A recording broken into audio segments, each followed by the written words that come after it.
You'll hear me talk to this camera some today too. That's good. Yeah. All right. 50-mile race. Let's start. If you normally watch my videos, you're probably wondering what I'm doing. Well, I'll tell you. This past spring, I agreed to do a XC race with my friends. It's a 6-hour race, 10-mile laps, and me and 2 other friends, Wes and Eugene, both of which have been in a lot of my videos. We were gonna do a lap apiece and just do it for fun and see if we can ride more mileage than we've ever rode. Well, come find out, broke my wrist, hurt my knee, and the race was the day after my knee surgery. I did go out there and support my boys while they did it. I even made a small video about it. It didn't do well. It was not very entertaining to watch, but I usually make videos for me to look back on to remember stuff, and if someone else enjoys it too, that's awesome. So here we are. I still had a goal of riding my bike more in a day than I've ever done, and I somehow talked myself into signing up for the Bump, my local group, Bump OCAS 100. And the day has come. It's 25-mile laps, pretty tough course, and I signed up to do the 50-mile, 2 laps. I will tell you that some of the trails on this are not my favorite, especially the direction they ran them, but one of the trails is my favorite trail, and I was kind of shocked they're having an XC race down it. If you've ever been to Oak Mountain State Park, it's Hyde. Hyde is most definitely an enduro stage. It starts with several punchy, rocky tech climb ups, and then it is a super rocky downhill on the second half, and like I figured, it caused a lot of mayhem for lots of people. I will show you bits and pieces of all of it. I did wind up doing 2 laps. Some of it it'll be the first lap, some of it'll be the second lap. But I wind up, very surprisingly, having a really good time, and I wasn't expecting to. It was definitely type 2 fun, but I had fun, I don't know. It was definitely type 2 type of fun. I think I'll do another one, to be honest with you, at some point. It gives me a good goal to work and train towards so my fitness will be better. Everybody knows I'm too heavy. I'm not in bad descending shape, that's for sure, but I'm not in the best of XC pedaling shape. You look like a true XC guy. I bet little fella ain't got his gloves on either. My main focus going into the race, because I have done a short XC race before, is that I want to not go out too hot. So you'll see us sitting here, we're just letting everybody go. And I'm gonna ease my way into the day. My only goal was to finish the race, period. The game plan was keep air in my tires, because I'm running very lightweight XC tires, and if you know anything about me, I'm not good with tires or rims. I put them on the shortest travel bike I have, which is a Transition Sentinel. It's a 150, 160 aluminum bike. It's not a light bike, it's not an XC bike, it's almost like a small enduro bike more than it is an XC bike. I've ridden it at Windrock, Jared's, love the bike. But this is the smallest bike I have, and I just put lightweight Vittoria peyote tires on it. The plan was to keep air in the tires. I was going to run 1 lap, stop, eat, pizza preferably, which I did. It's great. We sat for almost an hour and then went and did the second lap. I kind of wanted to break it up into like I was just doing a day with 2 rides in it to see if I could get through.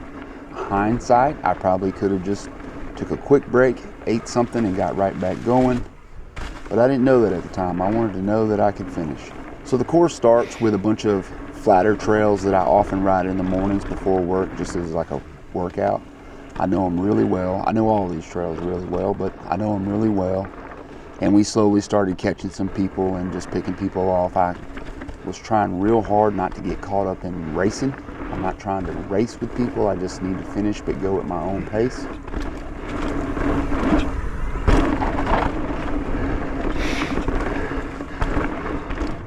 And then it turns onto a trail called Slingshot, which is a bi-directional trail, but we are very clearly doing it the worst way. It doesn't flow as good.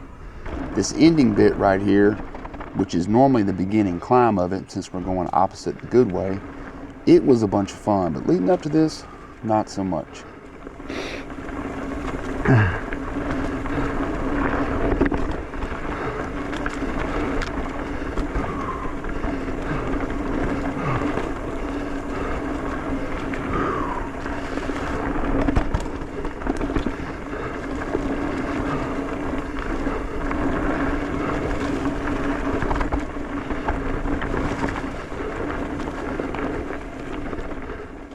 From there it leads on into Garrett Gulch, which heads all the way over to the BMX track. It's a couple good sections in it, mostly after you start and do the first little descent. It's mostly just kind of flat and rocky, a little bit of up and down, but mostly flat, rocky. We know it well.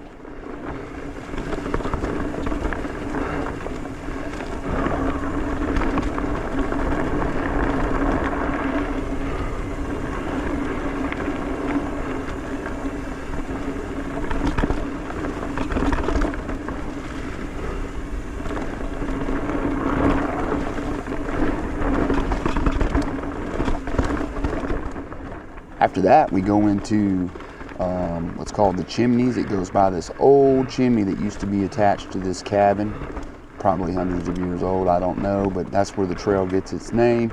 Starts out really flat. Then there's a short, pretty steep techie climb. We were behind some people that had to push up the techie bit.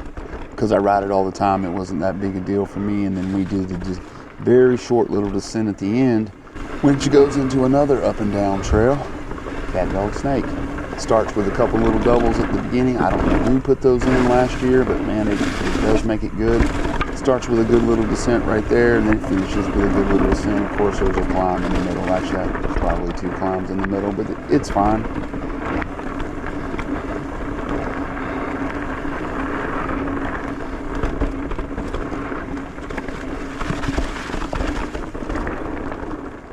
Then we get to the part I hate the most.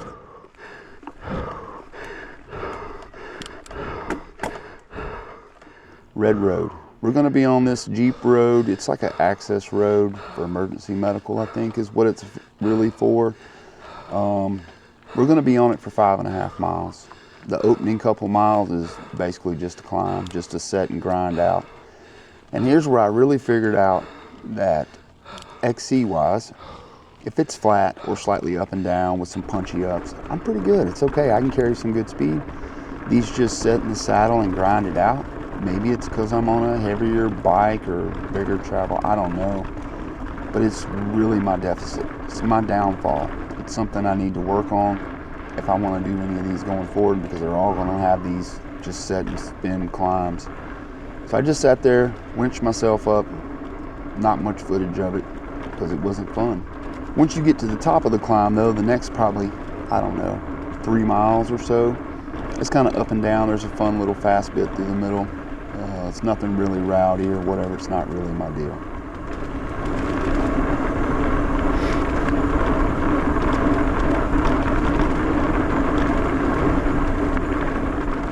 From there, we turn on to a trail I really know well, Fire Pit.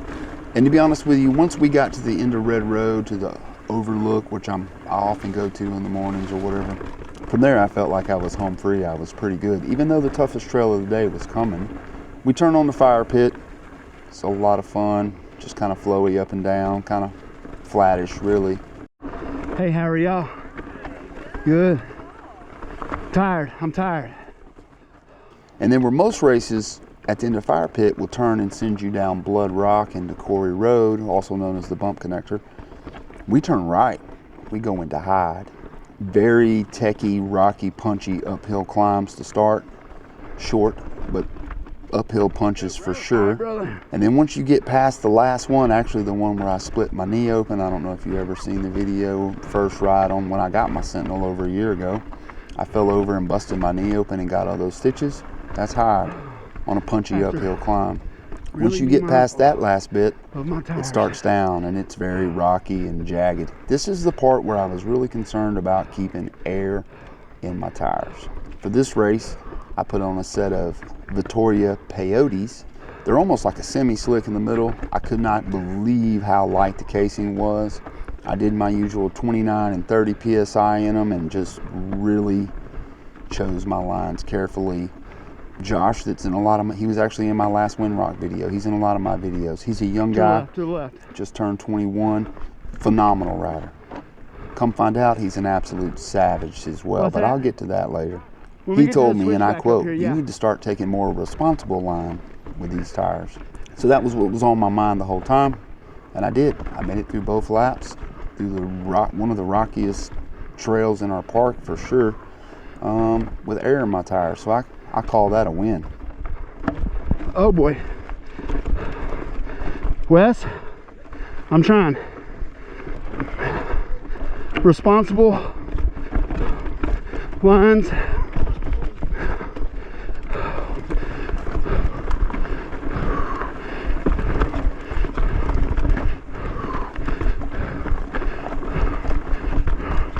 Right back. Thank you. When we come out of Hyde, we go straight into Centipede, which is a rocky flat. It's a connector trail. That's really all it is, but over the years it's gotten extremely rocky. It's so funny. The downhill parts are so much more fun than the uphill parts.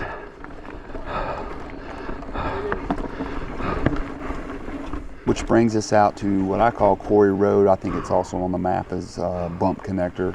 It's what's below Blood Rock, if you're familiar with our park. I know that like the back of my hand. That's my suspension test track, or at least part of it. So I go through there, also mindful of my tires. All that went really well.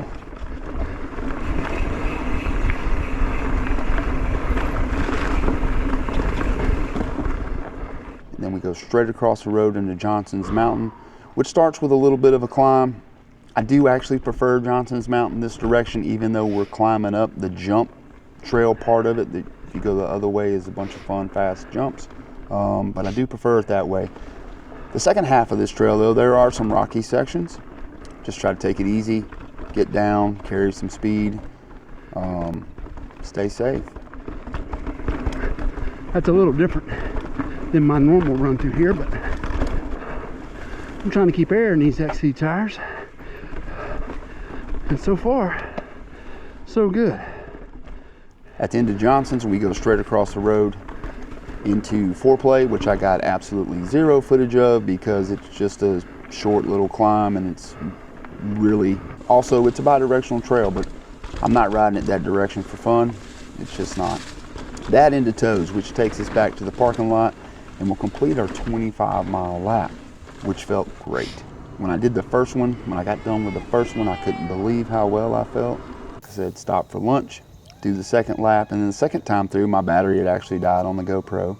So I called a friend and got that footage of us, me and Wes, crossing the line. It's kind of funny, he started with a manual, he ended with a manual. Gotta love Wes. Back to my other friend, Josh. Josh was signed up for the 100-mile race, 4 laps. He absolutely destroyed everybody. Did a little over 100 miles in like 9 hours and a couple of minutes. He had a huge lead. The guy is an absolute savage. Hey, if you made it this far, thanks for watching with me. Please hit the subscribe button. This is something a little bit different. It may not appeal to everybody, but I thought I'd tell people my story of it, how it went for me, and hopefully I'll do another one, and maybe I'll see you there.